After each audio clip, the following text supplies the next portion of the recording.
الرجيم بسم الله الرحمن الرحيم إنا نحن نزلنا الذكر وإنا له لحافظون صدق الله مولانا العظيم ارے جان تو دیکھ چھوڑو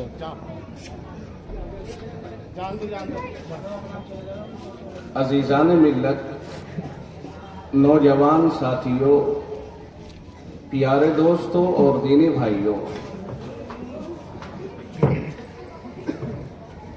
جیسا کہ میں نے عرض کیا تھا کہ بیانات کے لیے 3 افراد کا انتخاب ہوا ہے، جن میں ایک ادنا سا طالب علم آپ کے سامنے ہے اور 2 بڑی شخصیتیں میرے بعد میں ہیں۔ مجھے معلوم ہوا ہے کہ جلسہ 11 بجے تک چلے گا۔ میں نے طے یہ کیا ہے کہ مجھے 35 منٹ بولنا چاہیے، اس لیے کہ لگ بھگ 9:30 ہو گئے ہوں گے، 10 تو اس سے بھی کم بولنا چاہیے تاکہ وقت کا خیال رکھا جا سکے۔ کوشش یہ رہے گی کہ میں آدھے گھنٹے میں اپنی بات پوری کر لوں، ٹھیک ہے بھائی؟ انشاءاللہ العزیز۔ اس کے بعد میں ان بزرگوں کا خطاب بھی سننا ضروری ہے کہ جن بزرگوں کو ہم نے پروگرام کے لیے مدعو کیا ہے۔ مجھے ہمارے مولانا جابر صاحب جو اس وقت کے ہمارے رہنما ہیں اور جن کے اشاروں پر یہ جلسہ چل رہا ہے، جن کے کلام سے آپ حضرات اب تک محظوظ ہو رہے تھے، مولانا مفتی طارق جمیل صاحب نے بھی انہی کے حکم پر آپ حضرات کو بہت اچھے اشعار سنائے، مدح صحابہ میں ثنائے سبحان اللہ کی آوازیں بھی آپ کی زبانوں کے اوپر جاری رہی، تو وہ بھی اپنی مثال آپ ہیں اور اس خوبی کے مالک ہیں کہ اگر آپ ان سے 2 گھنٹے سننا چاہیں تو بلا تکلف 2 گھنٹے وہ اشعار پڑھتے رہیں گے اور انہیں احساس بھی نہیں ہوگا کہ انہوں نے کچھ پڑھا ہے۔ قوت ہے، جوانی ہے، بشاشت ہے، روانی ہے، اللہ تعالیٰ نے بہت ساری خوبیوں سے انہیں نوازا ہے اور آواز کا جادو یہ تو ودیعت رکھا ہوا ہے ان کے پاس۔ تو بہرحال مجھے حکم ملا حضرت والا کی طرف سے، جو ہمارے ناظم جلسہ ہیں، کہ چونکہ ہمارا یہ جلسہ دستار بندی سے متعلق ہے، حفاظ کرام سے متعلق ہے، اس لیے آپ کی ذمہ داری ہے کہ آپ تھوڑی سی دیر اسی موضوع کے اوپر بات کریں۔ سر تسلیم خم ہے جو مزاج یار میں آئے، جو حکم ہے اس کے سامنے یہ بندہ سر تسلیم خم کرتا ہے۔ قرآن کریم سچائی یہ ہے کہ ساری دنیا قرآن کریم پر بولنے ہی کے لیے باقی رہ گئی ہے، باقی کتابیں تو سب اللہ تعالیٰ نے منسوخ فرما دی۔ اب قرآن کریم کے سوا کوئی کسی اور چیز پر بول بھی نہیں سکتا، اس لیے کہ قرآن کریم کے سوا ہے بھی کیا دنیا کے اندر۔ سیدنا عمر فاروق رضی اللہ تعالی عنہ نبی اکرم صلی اللہ علیہ وسلم کی مجلس مبارکہ میں تورات کا کچھ حصہ پڑھ رہے تھے اور تعریف کر رہے تھے، واہ جناب محمد رسول اللہ صلی اللہ علیہ وسلم کا چہرہ اقدس سرخ ہو گیا اور آپ کے چہرے انور کے اوپر انتہائی غضب اور ناراضگی کے آثار ہوئے نہ ہوئے، آپ کے چہرے انور کے اوپر غصے کے آثار نمودار ہونے کے بعد صدیق اکبر کی نظر پڑی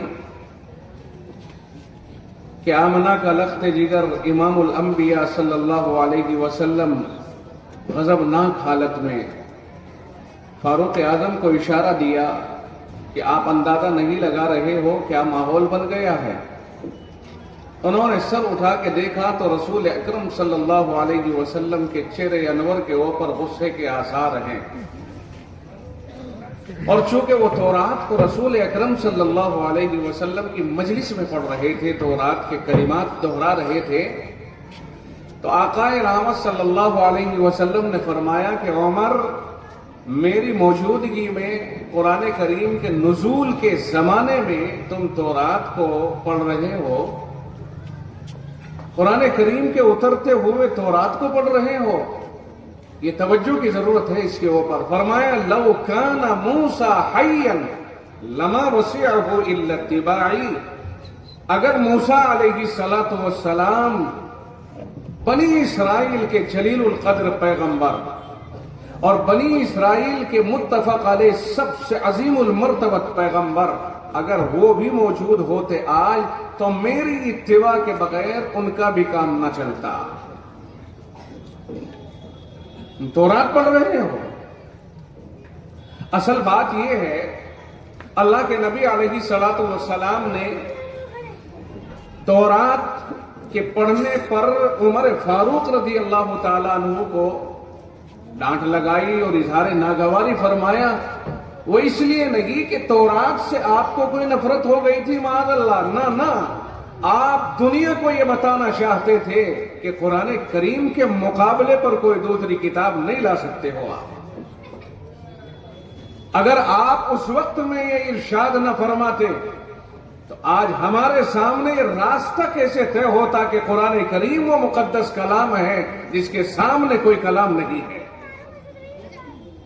ٹھیک ہے، تورات بھی اللہ ہی نے نازل فرمائی، انجیل اور زبور اور جتنی آسمانی کتابیں ہیں وہ سب اللہ ہی کی نازل کردہ تھی، اور جن پیغمبروں کے اوپر اللہ تعالیٰ نے ان کتابوں کو نازل فرمایا وہ پیغمبر بھی اللہ ہی کے منتخب کردہ تھے۔ پیغمبری اللہ کی طرف سے، پیغمبر کا انتخاب اللہ کی طرف سے، اس پیغمبر کے اوپر پیغام اللہ کی طرف سے، جو بھی پیغام آیا سب کچھ اللہ کی طرف سے، مگر وہی رب اس پیغام کو روک کر موقوف کر کے اور ایک دوسرا آخری اور ہمیشہ کے لیے دائمی پیغام قرآن کریم کی شکل میں آخری پیغمبر جناب محمد رسول اللہ صلی اللہ علیہ وسلم کے اوپر نازل فرما کر یہ ثابت کر رہا ہے کہ اب یہ آخری کلام اور یہ آخری پیغمبر اور یہ آخری امت ہے۔ اب اس کے بعد کوئی تجدد اور کوئی نئی چیز نہیں آئے گی، یہی آخر ہو گیا، یہی اختتام ہو گیا۔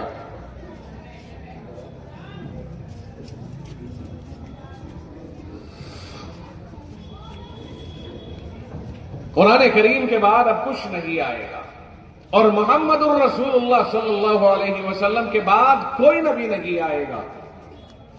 یہ اللہ کا نظام ہے کہ کب تک اسے پیغمبروں کو بھیجنا تھا اور کب تک ان کے اوپر پیغامات بھیجنے تھے، اور کب ان پیغامات کو روک کر کے آخری پیغام کا اعلان اور آخری نبی کا اعلان کرنا تھا۔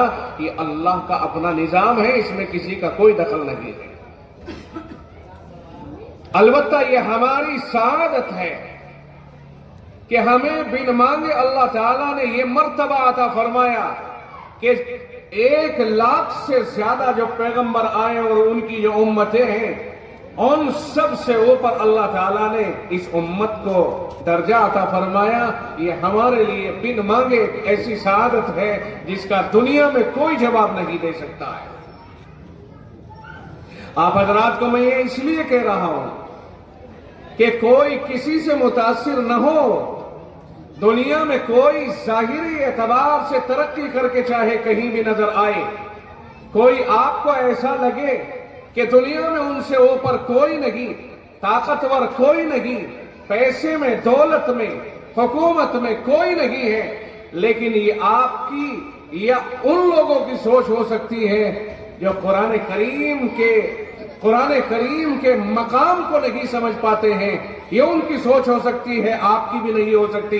الحمدللہ آپ مسلمان ہیں، یہ انہی کی سوچ ہو سکتی ہے جو قرآن کریم کے مقام کو صحیح معنی میں نہیں سمجھتے، ورنہ جو قرآن کے مقام سے واقف ہے ان کی ہرگز یہ سوچ نہیں ہو سکتی ہے کہ اسلام اور اہل اسلام سے اوپر مقام کے اعتبار سے کوئی بڑھ سکتا ہے۔ ظاہر کے اعتبار سے اگر آپ نے پلاسٹک سے مزین کوئی عمارت کھڑی کر دی، وہ عمارت اس عمارت کا مقابلہ نہیں کر سکتی ہے